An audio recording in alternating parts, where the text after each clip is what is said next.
हम जातीय आधार पर मतदान करते हैं, ऐसी व्यवस्था रहेगा तो भारत चीन नहीं बनेगा, जापान नहीं बनेगा, रूस और फ्रांस नहीं बनेगा। यहाँ ब्राह्मणवाद रसातल में ले जाएगा इस देश को। अगर भारत का एक एक नेता मर जाएगा तो भारत को एक पैसे का नुकसान नहीं होगा। अगर नीति नहीं है तो देश चौपट होगा। नीति है तो कम पढ़ा लिखा आदमी नीति पर चल के राष्ट्र का भला कर सकता है।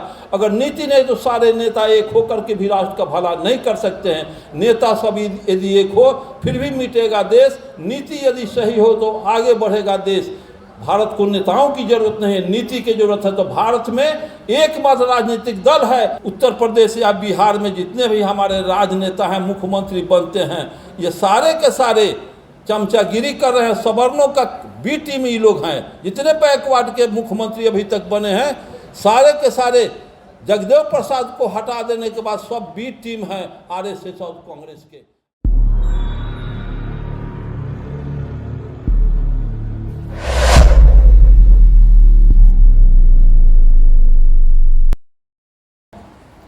जगदेव प्रसाद एक क्रांति का नाम है, परिवर्तन का नाम है।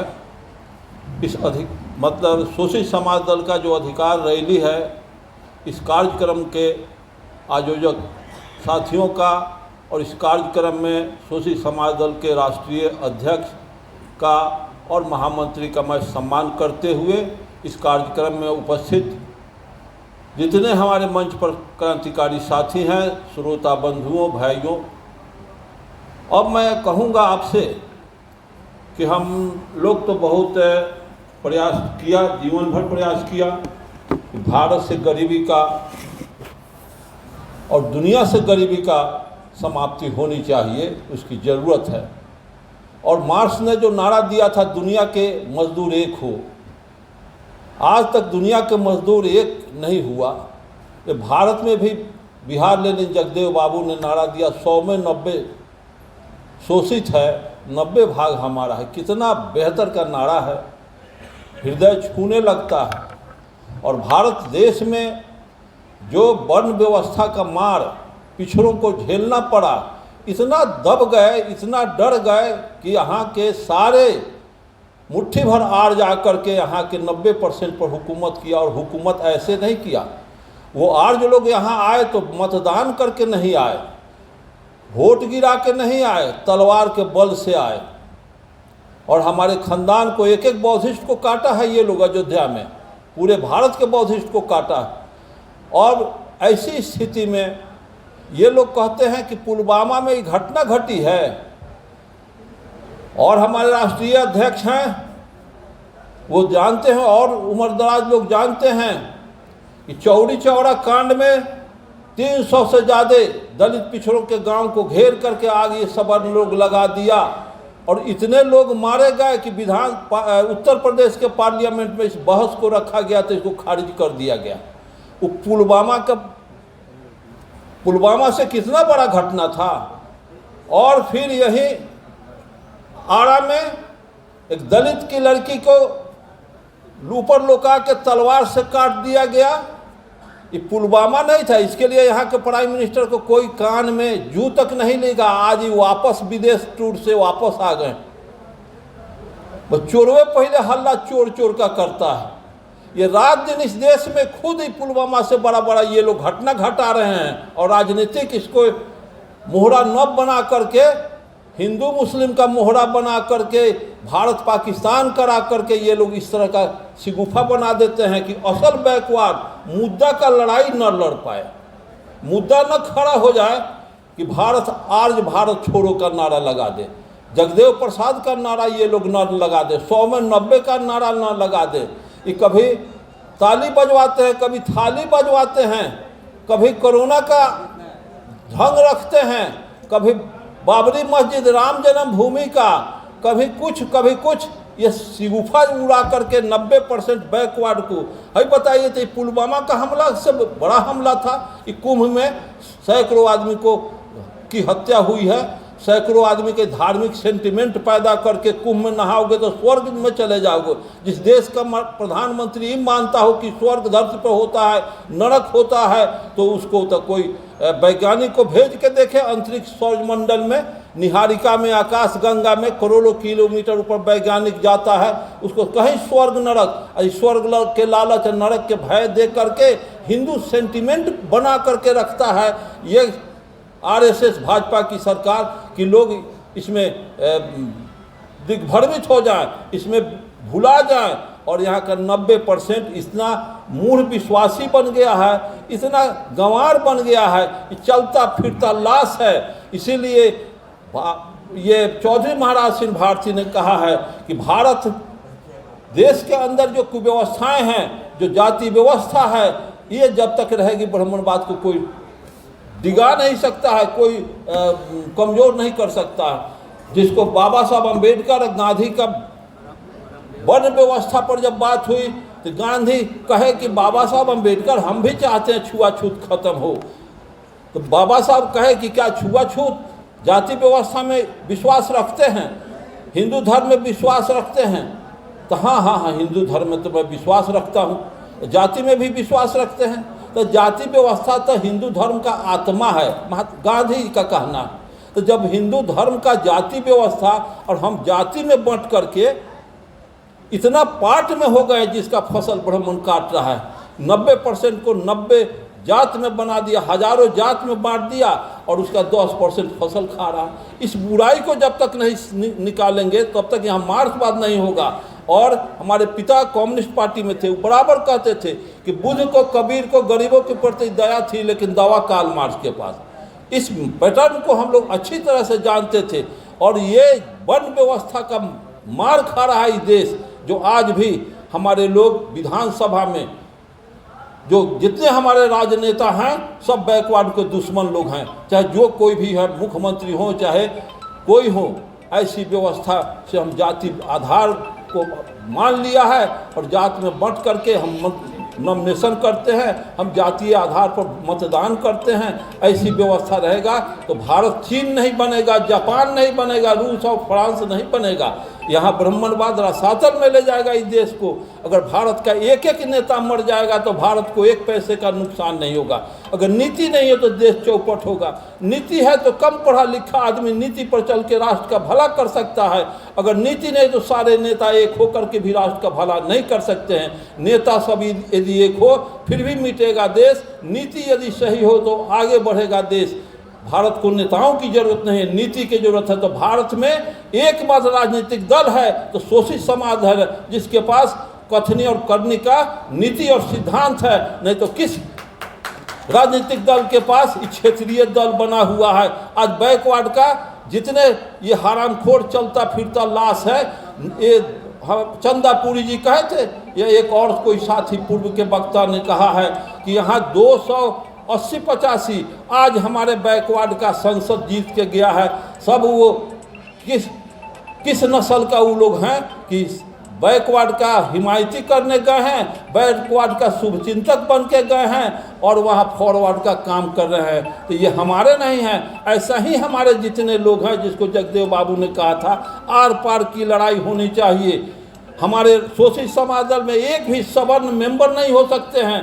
और हमारे जितने भी हैं उत्तर प्रदेश या बिहार में जितने भी हमारे राजनेता हैं, मुख्यमंत्री बनते हैं, ये सारे के सारे चमचागिरी कर रहे हैं। सवर्णों का बी टीम ये लोग हैं। जितने बैकवर्ड के मुख्यमंत्री अभी तक बने हैं सारे के सारे जगदेव प्रसाद को हटा देने के बाद सब बी टीम है आरएसएस और कांग्रेस के।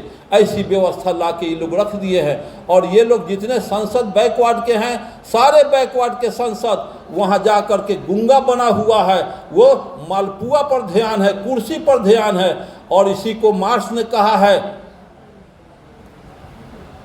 परिवारवाद, सामंतवाद और पूंजीवाद एक ही थैले का चट्टे बट्टे हैं। परिवारवाद होगा कि हमरे बेटवा हो, हमरे मौगी हो, हमरे भतीजवा हो, हमरे बेटिया हो, हम ही हो मुख्यमंत्री, ऐसा चलेगा? वही जतवा के दोसर कोई ना बनी, हमरे घर के होए और उन्हें गुप्ता के घर के सब मुख्यमंत्री या हमारे संगठन का नकेल पकड़ने वाला हो, ये चलेगा नहीं। जात का सिगुफा बन के अपने ही जात को दाक्यानुष, आज लोग ये जात छोड़ दो, फलाना को बना दो मुख्यमंत्री, मैं वोट दूंगा। लेकिन ना, हमारे परिवार हो, हमारे साथी हैं। जात गए थे लालू जी से, मैं मिला कि सब 75 बरस हो गए, 75 बरस हो गए वैशाली संसदीय क्षेत्र से एक भी सवर्ण, 75 बरस हो जाने के बाद भी एक भी सवर्ण वैशाली संसदीय क्षेत्र से MP नहीं बना। बनता है राजपूत, नहीं तो भूमिहार, भूमिहार नहीं तो राजपूत, कभी इसको वो हराएगा। ये तो हमारे लिए दोनों तो हारे चाहे जीते, लेकिन हमारे लिए तो 75 वर्ष से हमारा विरोधी ये जीत रहा है, ये जीते चाहे वो जीते। और ये लोग टिकट देते हैं कितना, 4 करोड़ 5 करोड़ में टिकट, ये दुकानदारी लोग खोल करके रखे हैं। या टिकट भी जाए कोई जगदेव प्रसाद की जैसा, बुद्ध के जैसा, अंबेडकर के जैसा ज्ञानी और विद्वान आदमी, बैकवर्ड के गरीब सी शक्ति झोंपड़ी का कोई नौजवान होगा, वो कभी पार्लियामेंट विधानसभा का मुंह देखेगा? वहाँ कभी बुद्ध का बात चल सकता है, अंबेडकर का बात चलेगा? ऐसी व्यवस्था इन लोगों ने बना दिया है कि मुर्गा दो, पैसा दो, इतना महंगा ये लोग ट्रेड बना दिया है कि बिना पैसा के जीतना मुश्किल है। हमारे समाज के लोग मैक्सिमम गूंगा बने हुए हैं, पैसा भूखा बने हैं, नंगा भूखा बना के रखा गया है। जिसको बुद्ध ने कहा था कि सत्य के मार्ग पर चल के असफल हो जाना कहीं बेहतर है, सत्य के मार्ग पर चल के असफल हो जाना कहीं बेहतर है झूठ के मार्ग पर चल के सफल होने से। हम विधायक नहीं होंगे, ये शोषित समाज दल हार जाएगा, ये हमको कबूल है, लेकिन सवर्णों के साथ साठगांठ करना बिल्कुल गद्दारी है। और वही गद्दारी चल रहा है पार्लियामेंट में। 280 गो बैकवर्ड का, दलित का, अकलियत का संसद हो और उल्टे और सब बहुत सी बात है, समय का अभाव है। मैं आप लोगों से यही चाहूँगा कि शोषित समाज दल अभी बौद्ध गया में चल रहा लड़ाई, बोलो जौन गांव के छिनरा हुए डोली के साथ, जौना के देश ओकरे हर चीज आ उहे पे दखल बनल बा। बुद्ध का टेम्पुल में बाबा जी के चल रहा बा शिव के मंदिर, कैसे हो गया? यही हालत है आज देश के अंदर। जितनी कुव्यवस्थाएं हैं, इस देश जितना शोषण कर रहा है। और ये सुने थे एक भाजपा के, कांग्रेस भाजपा के एक नेता बोल रहा था कि हमारे मोदी जी राम को लाए हैं, राम मंदिर बनाए हैं, राम को लाए हैं। तो मैं कहा कि अरे भाई, राम को लाए हैं आपके मोदी जी, तब इसको लाइए ना, माल्या को लाइए, काला धन को लाइए ना। राम को जब ले आए तो माल्या को और इसको नीरव मोदी को ना ले आइए। देश को लूट के चला गया है, तो देश को लूट के गया, धरती पर जो है उसको लाने की क्षमता मोदी को नहीं है। राम को ले आकर के बैठा दिए।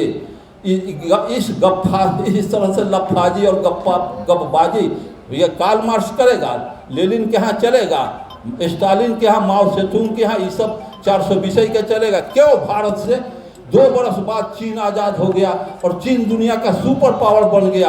अब भारत कहाँ रसातल में चला गया? तो टैली भी हमें करना चाहिए कि हमारा पड़ोस काहे इतना डेवलप कर गया, हम काहे इतने बैक में जा रहे हैं। तो यहाँ हमारे लोग जितने राजनेता हैं और यहाँ का मुखिया लोगों का भी वही स्थिति देखते हैं, नीचा से ऊपर तक सब देश को में घून लग गया। ये सब घून है, जितने सांसद, विधायक, मंत्री, मुखिया, जितना मुखिया सुखिया जितना है पदाधिकारी, सब घून है। राष्ट्र के खजाना को लूटने का घून लगा हुआ इस देश में। ये घूनखोर जब तक रहेगा ये देश कभी नहीं होगा। इसलिए इन सारे के सारे नेताओं को आपको नज़रअंदाज करना होगा, इनको इनकारना होगा और स्वस्थ समाज बनाने के लिए अर्जक संघ शोषित समाज दल है। निछक्का लड़ाई और जकरा पैर न फाटे बेवाय वो क्या जाने पीर पड़ाए। यहाँ एक वक्ता ने पहले कहा है, यहाँ गरीबी का कोई सीमा नहीं है, अमीरी का भी कोई सीमा नहीं। यहाँ एक आदमी भिखमंगा बना है और दूसरे आदमी को अधिकार संविधान में है का भीख मांगने का भी अधिकार भारत में है संविधान में। और टाटा बिरला मोफल्ला हिमालय पहाड़ माउंट एवरेस्ट का इतना भी धन रख सकते हैं। जाइए अरबपति खरबपति नील शंख पदुम बन जाइए, कोई यहाँ धरपकड़ संविधान के तरफ से नहीं है। और एक तरफ भीख मांगिए रसातल में चलिए, कोई संविधान में उसका नहीं। एक तरफ दरभंगा महाराज को 68,000 एकड़ जमीन है और किसी को दूर घर बनाने की नहीं है। ये संविधान की बात है। इसको डॉक्टर अम्बेडकर ने खुद कहे थे कि एक तरफ राजनीतिक सम्मान हमको मिला है, राजनीतिक बराबरी हमें मिला संविधान से कि पहले रानी के पेट से राजा पैदा होता है, वोट से पैदा होगा। ये अधिकार हमारे समाज को मिला। जीवन के 4 क्षेत्र में, एक क्षेत्र में आज़ादी मिली है, लेकिन 3 क्षेत्र में हमारा दोहन और शोषण और हमारा हत्या किया जा रहा है। सामाजिक क्षेत्र, राजनीतिक क्षेत्र और आर्थिक क्षेत्र में। राजनीतिक क्षेत्र में तो हमें मिल गया सम्मान, लेकिन 3 क्षेत्र में सम्मान नहीं मिला। अगर वो सम्मान मिलता तो यहाँ के राष्ट्रपति गेलन कहाँ मंदिर में, जीतन अम्मा जी से मैं गए थे कि जीतन भाई गेरल मंदिरवा में केहुना के मार खेल चोटो लगल। तो जीतन अम्मा जी कहे मान के क्या कहे हम अरुण गुप्ता जो थे मंदिर को बुलडोजर लगा के मैं ढाहता, इतिहास में मैं अपना नाम अमर कर लेता। क्या गया था वही करने के लिए। एक जीतन आज से 3 महीना 2 महीना पहले जीतन भाई से मैं कहा कि क्या ये सब करने, क्या इन लोगों को ग्रेजुएट हैं और क्या ये पढ़ाई है कि मंदिर में बैठा हुआ देवी देवता। ऐसी व्यवस्था को छोड़िए, नकारिए और पाखंडी कोई भी ट्रेड नहीं चलाइए, तब जाके ब्राह्मणवाद की खात्मा होगा। अम्बेडकरवाद और मार्क्सवाद इस धरती पर तब आएगा कि जब एक भी नुक्ता आपके अंदर रहेगा ब्राह्मणवाद का, जिसके बुद्ध ने कहा कि सुई आँख में गड़ा हुआ, आँख में पड़ी हुई तिनका, पैर में गड़ा हुआ कांटा और